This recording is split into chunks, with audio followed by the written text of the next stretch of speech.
Jadi tahap pertama itu kami harus periksa struktur dulu. Kalau memang kebutuhan si pemilik rumah itu memperluas lantai duanya, jadi kami periksa struktur dulu. Kalau memang tidak ada pondasi peruplatnya, pondasi tapaknya, atau Iya. bahasa umumnya di Makassar itu cakar ayam. Cakarayam. Itu kami buatkan dulu.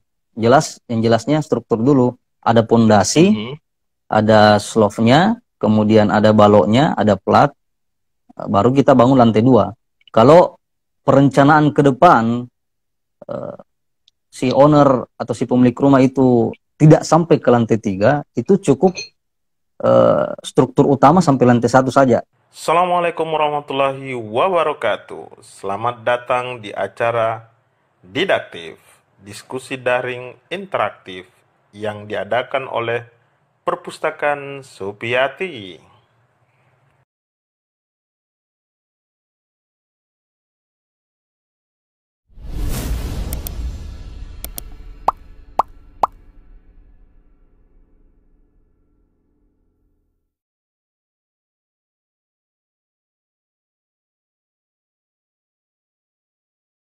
Assalamualaikum warahmatullahi wabarakatuh.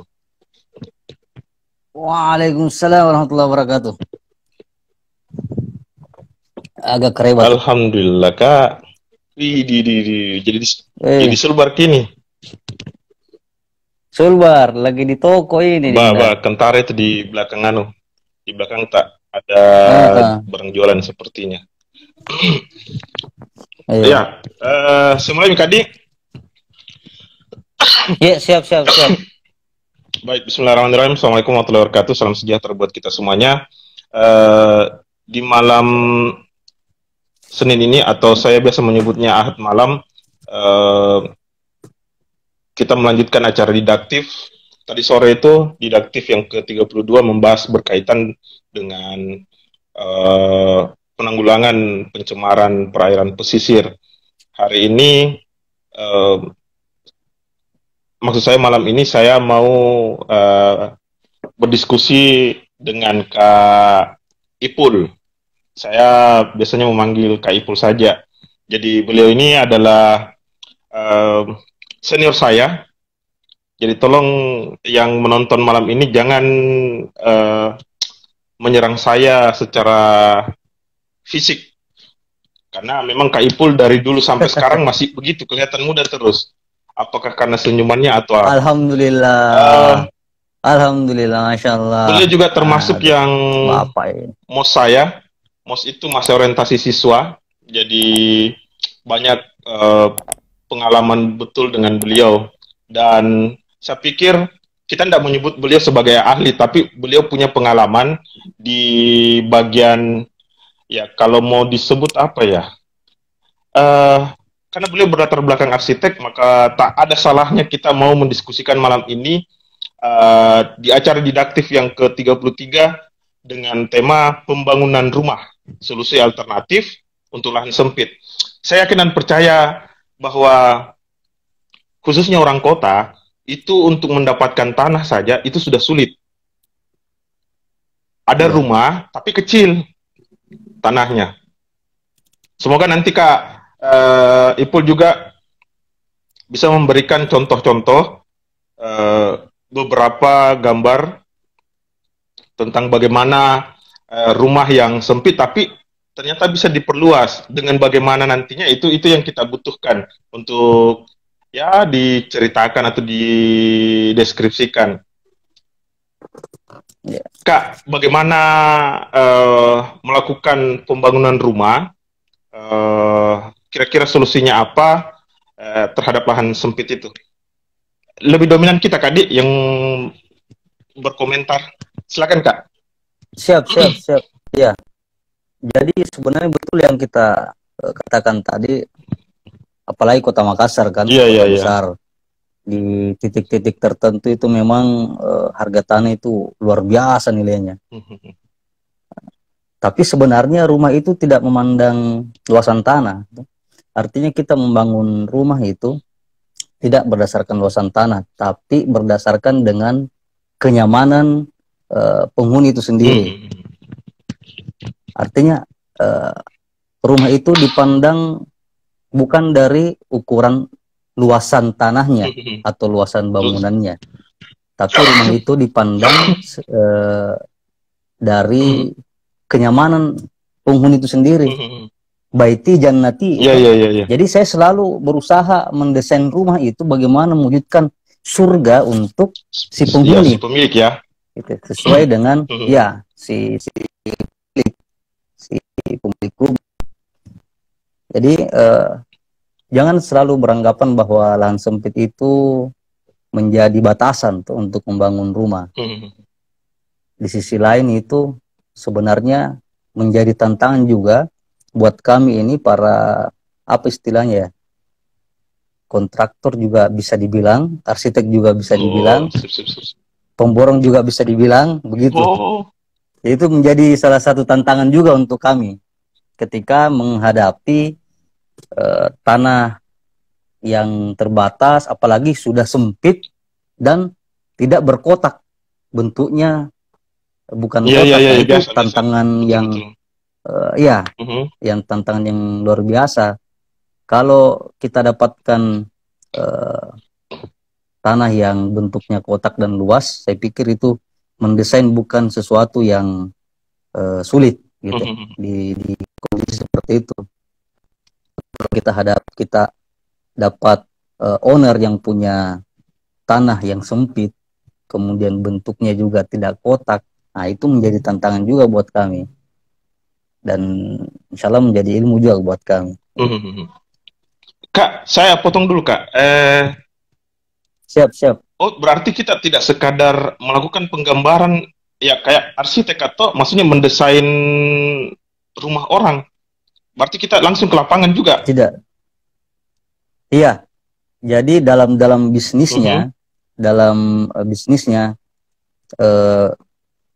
kalau memang si owner atau saya katakan owner minta dibangunkan rumahnya, itu ya kami bangunkan rumahnya selama memang sudah ada hitam di atas putih, ada kontrak. Jadi kami sebenarnya tidak serta-merta secara lisan, tapi memang harus ada kontrak kerja yang kami sepakati bersama, begitu.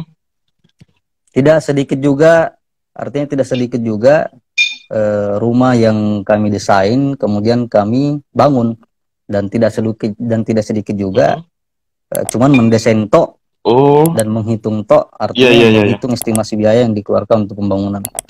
Sebenarnya tergantung dari si owner sih, tergantung dari si pemilik rumah. Kalau dia serahkan sepenuhnya sama kita, berarti kita kerja semua Kak ya? Saya kerja semua, mulai dari desainnya, kemudian saya buatkan rencana anggaran biayanya. Kalau kami memang punya tim, kami kini punya tim untuk tim tukang itu sudah ada 3 tim. 3 tim.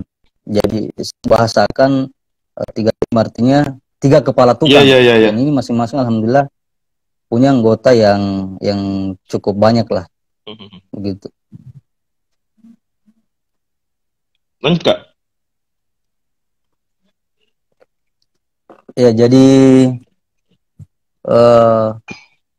ya itu tadi, jadi yang harus diperhatikan dalam sebuah pembangunan rumah itu, dalam mendesain rumah itu pola ruang yang kemudian melahirkan kegiatan dalam aktivitas dalam rumah itu fleksibel, artinya tidak kaku. Apalagi kalau lahan sempit itu kan setiap orang itu butuh ruang sesuai dengan dirinya, seperti Dinda Karmanto, seorang sastra, pasti butuh ruang kerja, butuh ruang yang memang sesuai dengan profesi, biasanya begitu, atau butuh ruang yang tidak pada umumnya, misalnya inner court atau taman petak di dalam rumah dengan lahan sempit, di lahan sempit gitu. Jadi tergantung dari pemilik rumahnya, begitu. Kalau standarisasi ruang, Iya. setiap rumah kan mesti ada ruang tamu. Kalau butuh carport, ini kita bicara dari depan. Butuh carport, ya kita buatkan carport. Kalau memang ada kendaraan, terus pastinya butuh ruang tamu. Biasanya juga ruang tamu ini bergabung dengan ruang keluarga atau living room. Kemudian ada dapur, yang jelasnya ada ruang tidur, gitu. Itu standari ruang-ruang standar yang dibutuhkan untuk sebuah rumah. Tapi ada juga memang yang istilahnya membutuhkan ruangan untuk menggantikan ruangan konvensional tadi. Misalnya ruang tamu nggak usah ada, Pak. Oh, gitu. Kita buat living room aja langsung. Iya, kita buat living room aja langsung, karena tamu biasanya kan juga keluarga. Oh. Yang bisa langsung masuk ke ruang ruangan semi privat. Iya, betul. Kelasnya kan begitu. Kalau ruang tamu kan itu kelasnya umum. Iya. Ada ruang keluarga itu kelasnya memang dia semi private. Ada dapur yang sifatnya private, sama ruang tidur sama ruang kerja itu private juga, ruang kerja. Begitu. Jadi tergantung dari si owner si pemilik rumah, kenyamanannya gimana, butuh tidak. Kebanyakan yang kita dapat Jadi, bagaimana, Kak? Lebih banyak yang pesan ruang tamu dikurangi ruangnya. Artinya kan kita gambarkan tadi semi privat. Yang biasanya kan dia di posisi tengah, Kak, ya. Di posisi tengah biasanya itu kalau ruang keluarga. Kalau ruang keluarga posisi tengah. Biasanya kalau saya biasanya berkunjung begitu. Kak, kalau ruang tamu itu selalu di depan. Iya, ruang tamu di depan. Kalau ruang tamu itu selalu di area depan. Umumnya seperti itu. Umumnya seperti itu. Iya, kebanyakan juga belakangan rumah yang saya lihat memang dia lebih memanjangkan ke belakang daripada dia perlebar ruangnya itu. Biasanya kan begitu, Kak. Kalau rumah-rumah yang rumah-rumah yang perumahan-perumahan yang belakangan dibuat itu biasanya memanjang ke belakang. Ada beberapa tempat yang saya dapat perumahan seperti itu. Jadi penggambaran tentang mungkin ini akan menyangkut dengan pembahasan kita tentang pembangunan rumah untuk lahan sempit itu, Kak. Kira-kira, Kak, bagaimana, apakah dalam pembuatan rumah yang saya maksudkan adalah ada yang pesan sama kita, misalnya lantai 2 mau dibuatkan untuk memperluas mereka punya tempat gitu, Kak, toh? Itu apakah biasanya kita membongkar secara keseluruhan, ataukah terlepas dari pembicaraan kita tentang owner itu, Kak? Biasa kita kan menawarkan juga, bagus mungkin kalau kita bongkar sekalian gitu, supaya dia tahan di bawahnya, atau bagaimana, Kak? Mungkin bisa dianukan. Iya. Silakan, Kak. Jadi tahap pertama itu kami harus periksa struktur dulu. Kalau memang kebutuhan si pemilik rumah itu memperluas lantai 2-nya, jadi kami periksa struktur dulu. Kalau memang tidak ada pondasi peruplatnya, pondasi tapaknya, atau bahasa umumnya di Makassar itu cakar ayam. Itu kami buatkan dulu. Yang jelasnya struktur dulu. Ada pondasi, ada slope-nya, kemudian ada baloknya, ada plat, baru kita bangun lantai 2. Kalau perencanaan ke depan si owner atau si pemilik rumah itu tidak sampai ke lantai 3, itu cukup struktur utama sampai lantai 1 saja. Jadi kolom utama itu cukup sampai lantai 1 saja. Jadi di lantai 2 itu nggak usah ada lagi. Di lantai 2 itu cukup kolom yang setebal dinding lah, 12 sampai 15 cm. Kalau kolom utamanya di bawah itu ya harus sesuai dengan modulnya. Jadi kalau misalnya dia punya rumah lebar 4 meter, kemudian jarak kolomnya itu 4 meter, ya otomatis besaran kolom itu paling besar 40 cm kali 40. Itu yang dinamakan struktur utama. Ada kolom utama. Di lantai 2-nya, kalau memang kebutuhan si pemilik rumah ndak usah kebutuhan cukup sampai 2 lantai saja, nggak usah buat kolom utama lagi di lantai 2, kecuali ada perencanaan sampai 3 lantai. Nah, tetap harus ada struktur utama lantai 1 dan lantai 2. Begitu. Dia kami akan mempelajari keinginan si pemilik rumah. Jadi kami tidak langsung menawarkan bahwa seperti ini. Tetap harus ada proses diskusi dengan pemilik rumah. Karena proses desain itu tidak selesai 1-2 hari. Iya. Malah saya biasa mendesain rumah itu sampai sebulan. Itu sampai betul-betul si pemilik rumah, kami tampilkan secara 3 dimensi di laptop. Dan pertemuan itu intens, biasa sampai seminggu 2 kali. Kalau si pemilik rumah itu orangnya sibuk, ya mungkin dalam seminggu sekali, atau saya langsung ke tempatnya. Iya, untuk presentasi. Jadi proses desain rumah itu tidak bisa memang diselesaikan dengan cepat. Harus memang didiskusikan. Jadi idenya si pemilik rumah itu kami kembangkan sampai si pemilik rumah bisa merasakan nyamannya tinggal di rumahnya, sekalipun belum berwujud secara fisik, masih berwujud dalam desain. Begitu, Dinda. Kayaknya saya semakin tertarik juga mau kasih 2 lantai saya punya ini rumah. Iya. Kita ndak cocok 2 lantai, harus 3 lantai. Jangan, Kak. 2 lantai cukup. Saya rencana memang lantai 2 itu khusus tempat buku semua toh. Baru tidak ada kamar di atas. Cukup memang tempat berkreasi lah. Kak, yang saya mau tanyakan, kalau misalnya apakah bagian atas dari rumah itu kita bongkar semua, kemudian bisa nggak dipakai kembali lagi tuh, Kak? Atap rumah maksud saya. Pada umumnya sih tergantung sebenarnya dari tukangnya. Bagaimana cara dia membongkar dan bisa dipergunakan kembali material. Iya, materialnya. Tapi pada umumnya sih, sekalipun itu kita bongkar, itu kurang lebih 40%, Ji. Ya maksudnya 40% yang bisa dipergunakan kembali. Dari bongkaran atap, apalagi kalau dia bongkaran atap material genteng dan kayu.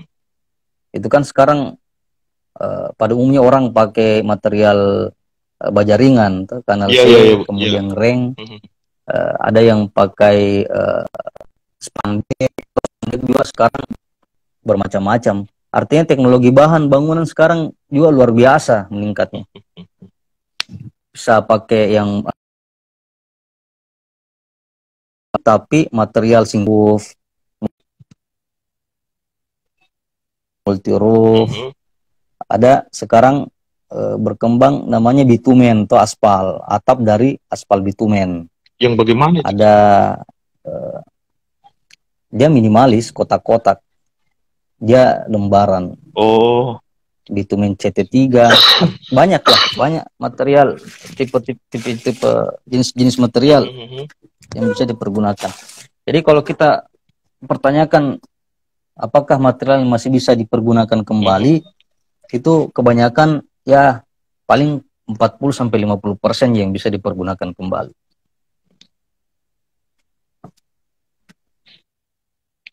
Kak, bisa kita perlihatkan beberapa desain tak, Kak? Mungkin ada laptop tadi situ bisa perlihatkan beberapa contoh bisa mungkin tampak belakang kamera. Ya, saya dulu buka dulu Oh file-file. iya. Karena pasti yang kami garap sekarang. Oh, ada sekarang yang kita garap ini. Yang kami kerjakan sekarang ada rumahnya teman di Makassar, di Tuak Daeng itu lahan, tapi di laptop belum saya pindahkan dari HP ke laptop. Oh, jadi kita desainnya dulu ke HP. Dokumentasi pekerjaan. Tidak maksudnya foto progresnya, foto progres pekerjaan sekarang itu belum ada di laptop. Oh, gitu. Kalau desainnya ada di HP, ya. Di laptop ya.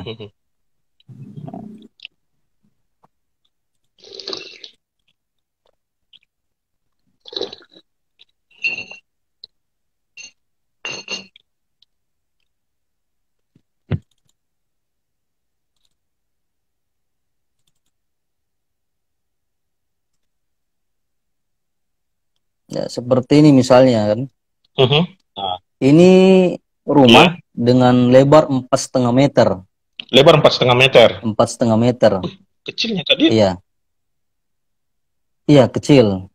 Terus panjang ke belakang cuman 15. 15 oh, lumayan meter. Itu lumayan. Iya, 15 meter. Jadi kami sediakan tadinya ini renovasi rumah. Jadi bukan bangun baru. Jadi ketika kami survei pertama kali, yang kami pertama kali lakukan itu adalah mengecek struktur bangunan lama. Apakah ada fondasi platnya atau tidak. Kalau tidak, kami bongkar beberapa titik itu untuk membuat cakar ayam atau purplat. Tapi nyatanya di lapangan untuk rumah ini nyatanya sudah ada. Ternyata memang si pemilik rumah itu sudah merencanakan untuk pembangunan 2 lantai. Oh. Ini di lantai 1 ada, jadi kalau kita masuk itu. Mana pintu masuknya itu, Kak?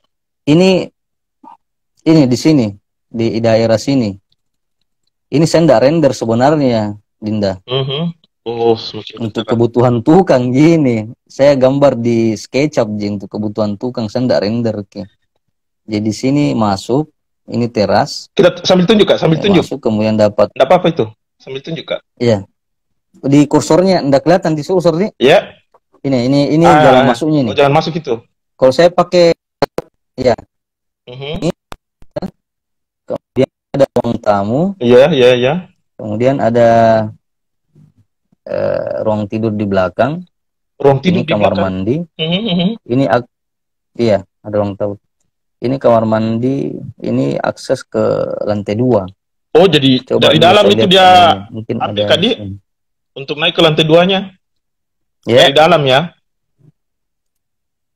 Dari dalam, tetap dari dalam rumah ya. Ini ada fungsinya yang kecil ini 120 ini kali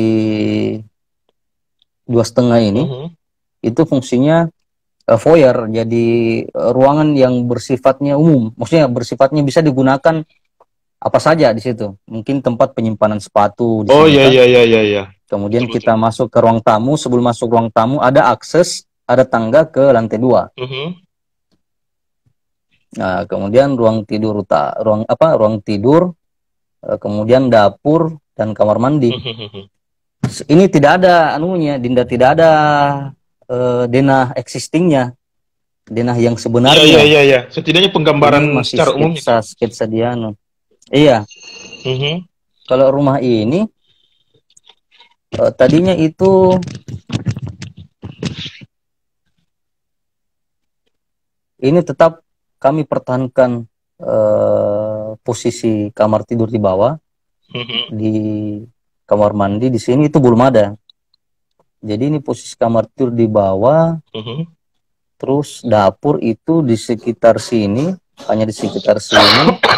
Kemudian kamar mandi di sekitar sini. Ini dia. Tuh.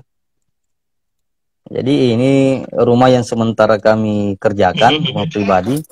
Tadinya itu cuman kamar mandi di sini, dapur itu di area sini. kamar tidur itu di sini.